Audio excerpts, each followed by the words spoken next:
Hey folks, this is Jake with Seattle Coffee Gear, and today we're going to be giving you a refresh crew review on the Miele CM5500. Now this machine, it's a Seattle Coffee Gear exclusive, so in the US market, we're the only ones that carry this machine. And it's got a lot of features and functions from the top of the line 6 series Miele's, while still having the compact footprint and the intuitive interface of the 5 series. So let's get into it. So this machine, as you can see, it's a little bit smaller than like the 6150, 6350. It's compact, it's still a little bit tall, but it is a machine that can fit in a lot more spaces than the wider 6350. You get a relatively large 1.8 liter water tank, and you get, and actually it's not super big, but it's a 7-ounce bean hopper capacity. I wish it was a little bit bigger, so you'll be refilling with like a 12-ounce bag of coffee. You'll be filling it up twice. So you'd probably want to have like a storage container for your beans. It's not too bad, but it is something to think about if you will be buying this machine. You also get a little pre-ground plug to keep the pre-ground chute nice and sealed off when you're brewing, and then you can use that when you're doing your pre-ground coffee.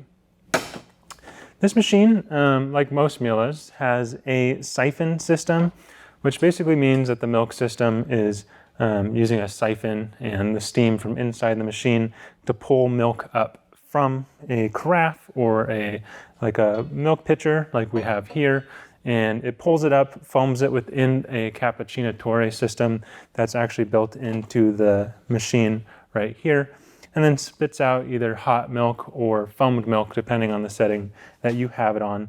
And while I have this removed, it's really good to see the parts that come apart for cleaning. This is quite an easy machine to clean. So I'm going to go ahead and pull out the drip tray here just to show you what's in here. It's pretty standard.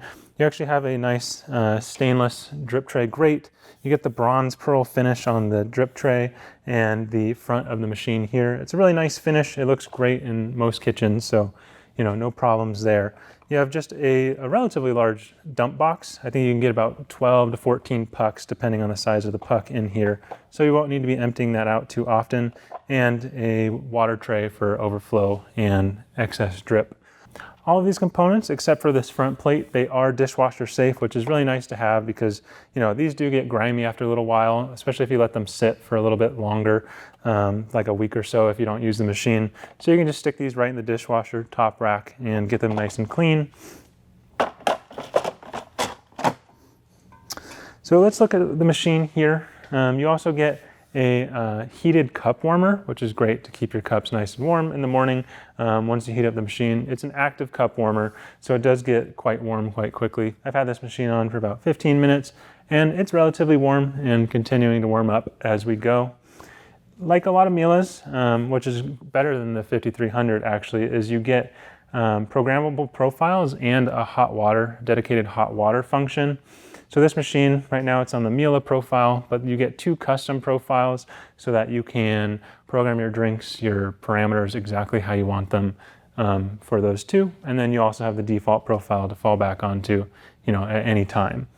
You have espresso, you have coffee, you have a cappuccino and a latte up front on these 4 buttons. You have the double shot option right up here. So if you want a double shot, you just hit that prior to making your drink and it will be a double shot. You have the nice intuitive design here with this touch screen or with the touch buttons, and you get additional drinks under here: a ristretto, Americano, cafe latte, hot milk, milk froth, and you also get that hot water. And this is also where you'd be selecting ground coffee. So if you're using pre-ground coffee, you do it from within the additional drinks function, so the grinder doesn't start up. And like the larger brethren of this machine, you get the coffee pot function, and what that does is it brews approximately a liter, up to a liter of coffee using multiple pucks. It takes a little bit of time, but it is a nice feature to have because you can fill up a liter of coffee if you're having a dinner party, or if you have no room for a drip brewer. It's a nice alternative to that. You also get, here's the profiles for where you're programming your profiles, the maintenance options, parameters, and settings like the auto off function. You can't set this machine to turn on like in the morning, but you can set it to turn off automatically between 30 minutes and 8 hours. So I've got Huckleberries, the Huckleberry Coffee Roasters Blue Orchid blend here, and I have that in the machine all dialed in. So I'm going to go ahead and make a latte, or actually a cappuccino, and we're going to see how that goes. So it's pretty simple. Just put your cup underneath. There is an adjustable spout height here. I usually keep it up high because I'm using these taller glasses. It's about 3 inches to up to about 6.5 inches. So quite a good bit of range there. And I'm going to take this siphon and I'm just going to put it in this milk pitcher that I have here. This machine, unlike the CM6350, it doesn't come with a dedicated thermal siphon, but you can actually use that if you want because the connector ends are the same. But I'm just using this milk pitcher here because it's more convenient. And I'm going to make a cappuccino.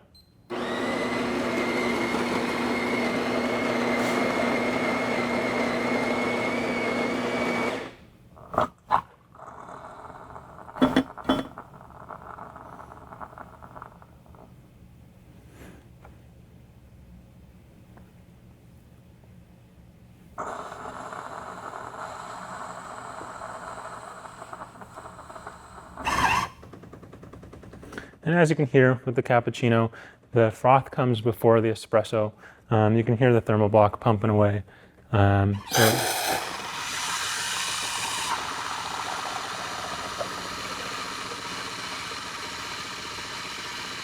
can also stop it at any time if you think there's enough milk froth, or if you think there's too much.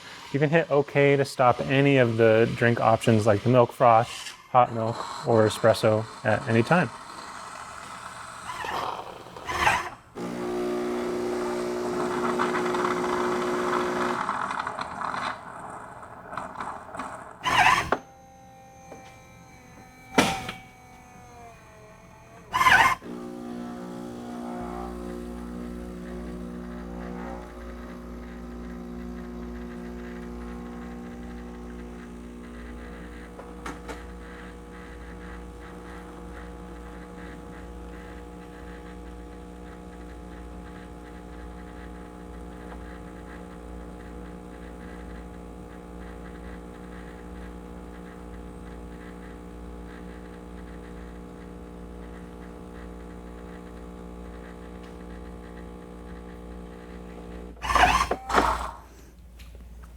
All right, so there we have it.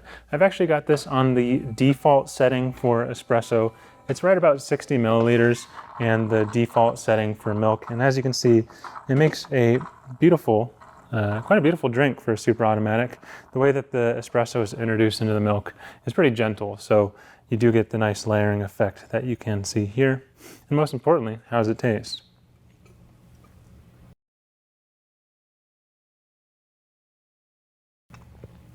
Good. And what we found is that the Miele's, they do have some of the hottest drink temperature kind of out the spouts. The milk froth isn't super hot, but the coffee temperature is really hot. That actually, right out of the spouts, almost burned my mouth. But it tastes good. It's a really nice milk-forward cappuccino here.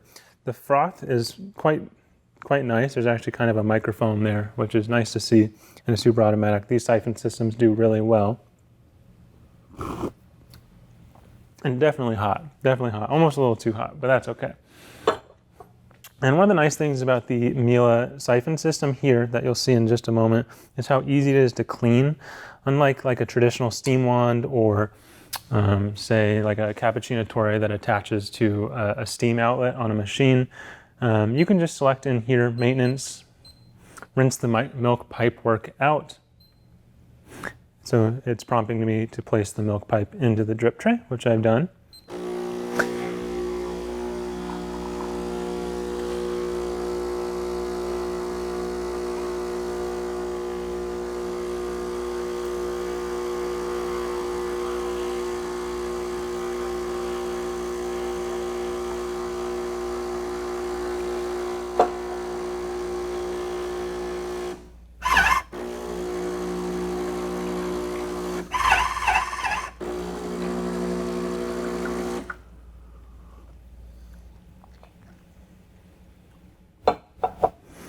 And it's as easy as that. So what you're doing is you're forcing super hot water through the pipe and also through the brew head here. So you're getting a lot of it cleaned out.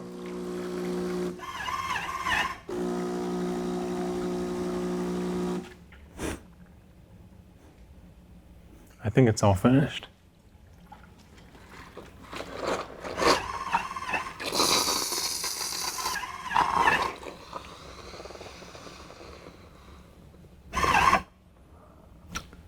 There we go.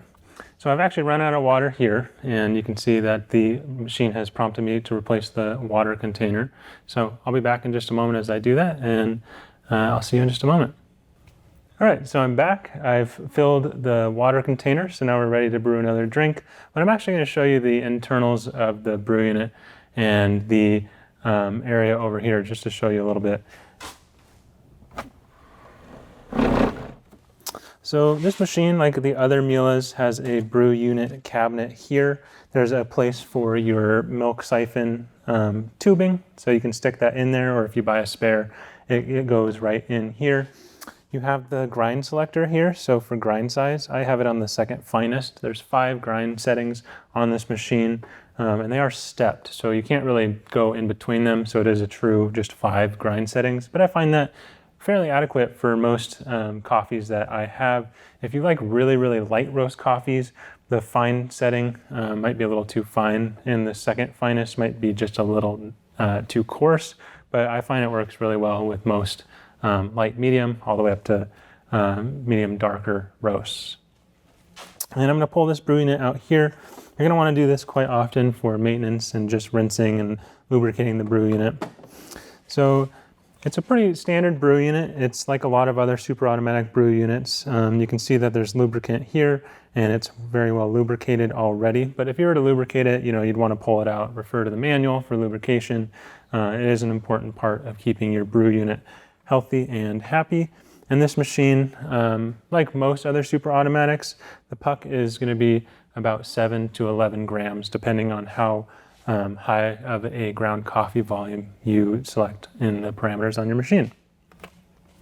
And I like this brew unit because it is quite easy to put back in and out. You just hold this, slide it down, and you can hear it resetting that gear.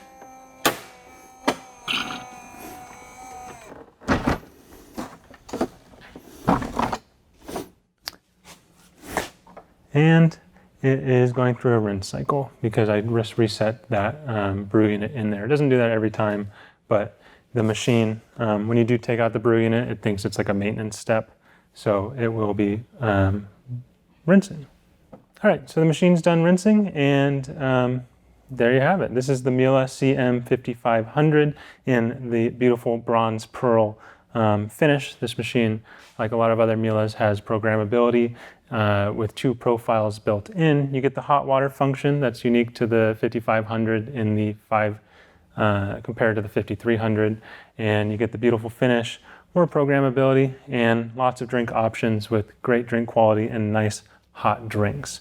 So thank you so much for watching, and don't forget to like, comment, and subscribe, and we'll see you next time.